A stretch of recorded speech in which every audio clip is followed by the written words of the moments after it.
and then take your position and act accordingly. That's all from my side. Probably, I try to make an attempt to kind of make you a little bit more aware of bad leadership. There are many books, there are many articles which are written. Not, as I said right in the beginning, if only 5 copies are available in Asia, some of these articles will not be available also. So, but if you're really interested in the topic of leadership, if you want to really explore leadership further, maybe you will find a lot of material to kind of go through. Why Smart Executives Fail is another book which you can probably read while traveling. It's an interesting book to go through. That's all from my side, whatever I wanted to kind of speak to you, and maybe Manish will now take over from me.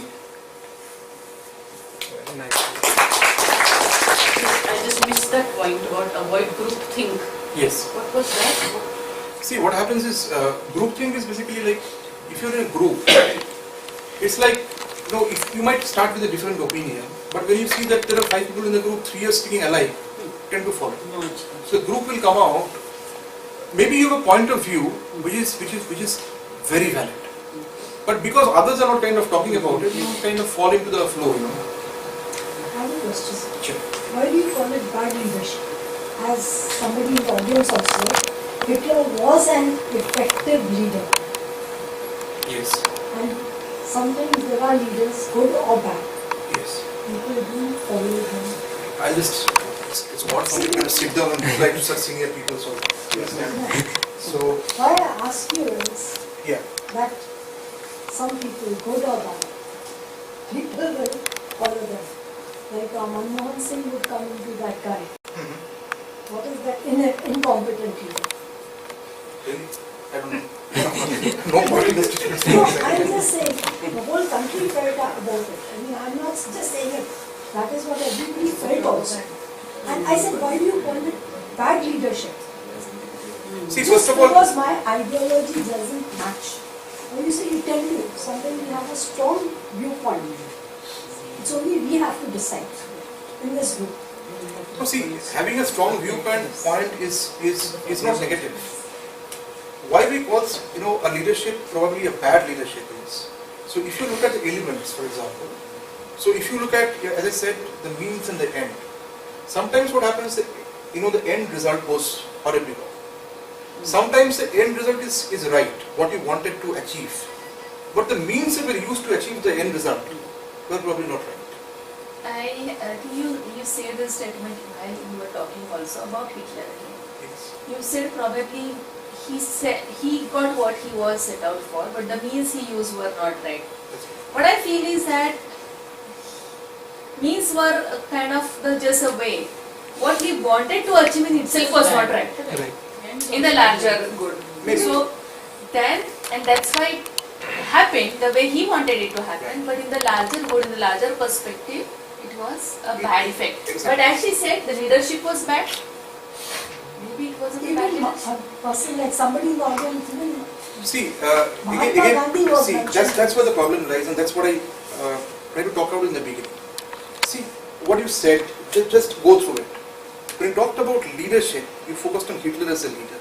Because as an The point example here is, given. when we're talking about leadership, it's not only Hitler, but also the followers. The question is, Hitler did not do things on his own. Hitler had followers who believed in him and did what he wanted them to do, Absolutely, right? absolutely. Now the question That here, was applicable to Mahatma Gandhi as well. of course, I mean, what was he had in his hand? very And true. He just could mesmerize people into believing in him. That's what happens. Okay. I mean, leadership, that's what happens. Why do people get attracted to something? Because they probably already have an aligned thought process, and they feel that aligned thought process can be achieved through this person, which individually I am not capable of doing. Not really always. Oh, yeah. Why are things- Again, nothing is always like, nothing is Yes. 100%. Yes, There are you're always right. rules and You are exceptions. right that traits of a leader matter. Yes, if you are visible as a leader, like she explained the example, she talked about the example of Dr. Manmohan Singh. Probably what was missing was he was not visible as a leader. Exactly. That's what was missing. Absolutely. As far as competence is concerned, if you ask my personal opinion, I personally regard him, Me too. highest. Me too. Because the person like Dr. Manmohan Singh probably understands the economy better than anybody else in this country. Okay, why he couldn't act, why he was not visible is a different point altogether. We won't like to delve into it. But yes, as you said, that as the people of this country, whatever output was probably produced by this government was not accepted. Right. So it matters. So the output matters. The way you do it also matters. So probably if you now, since we are, so what happens also with time, views change, perspectives change. Today we can sit here and say that, okay, Hitler is effective, ineffective, bad. But at that point of time, there were people, just imagine, the situation at that point of time.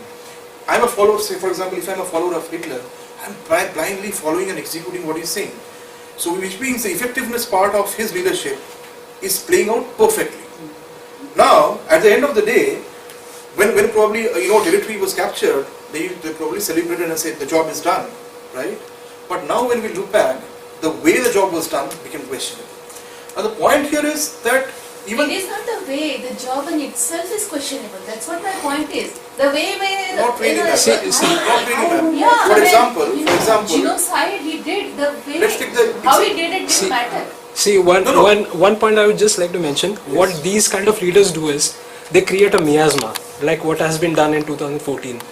Okay, they create a miasma of nationalist pride and this and Exactly. that, Right. Exactly. and cover their personal agenda Exactly. and lead people along a so-called great path, Exactly. which, and when the bubble bursts, Right. they along with their guys will have to answer. Very. In fact, there are many examples. I'll tell you many examples of CEOs. In fact, at that, when they actually operated, they were considered successful CEOs. But when we look back at them, then we start thinking about how did they get the job done. Right. And that's where the question of it's very, because when you start questioning the means in the end, it becomes very complicated. Right. No, but then, So- then you are going into the realm of ethics. Exactly. So, we are not talking about ethics. See, today as a leader, I may have a particular aim which she doesn't agree to that aim. That doesn't mean I'm a bad leader. She may not agree to the aim which I want to achieve as a leader. That's But- what she is emphasizing on. Hitler's aim was wrong only. Listen, we are talking about leadership. Right? Now, you may not agree to that aim being correct. See, as I mentioned right in the beginning, And let's not bring in ethics in this. see, as Professor It has to. Kellerman defines There bad has to. leadership, she talks about two dimensions. One is the effectiveness dimension, the other one is ethicality dimension. Exactly. So ethicality is a part of leadership process. So what she mentions is, when she says bad leadership, when I mentioned the examples, she also refers to ethicality. So ethicality also plays a role. So when we talk about, say, Bill Clinton as an insular leader, and if we take leadership as a process which takes the interest of the followers also into the equation, then what happens if you're only listening to only a few set of followers, you are tending to get unethical. You are not looking at the bigger picture. That's how she explains it. So that also probably has a role in this. I stand corrected. I had Yes, this, something. I had this very interesting discussion Sure. a few days back with one of my leaders. There we were comparing Hitler to Alexander, Okay. and where we said that both of them actually set out to conquer the world. Right. But you never ever talk of Alexander as a horrible leader, Right. which is what you tend to talk about Hitler. So I Right. think what the basic point here is, both probably had the same vision in their mind, that Right. I or my clan or my people should rule the world. Right. But you look at Alexander as a person who was very valiant, who was extremely brave, who did it, and in many instances, there are many instances in history where it is written that he was extremely fair to the people he conquered, which definitely was not the case with Hitler. And that is exactly the point which comes across when we talk of ethical part of leadership. I would say Alexander was a much better leader than Hitler, in terms of he achieved what he wanted to achieve, but the means in which he did it were extremely ethical. Now when you have war, you kill people, No, obviously. I'm sorry, I'm a military officer. I've done a lot of study on military. A lot of cruelty and all these things. And whatever you are talking about is Chandragupta, this thing, getting married and all these things. He had no choice. He had no choice. His very army was revolting against him. So let's not talk about that. No, I'm not saying that You are saying that he's a good leader because ultimately he was successful. Hitler is a bad leader because ultimately he was not successful. So ultimately जो वो funnel दिखाया है नीचे output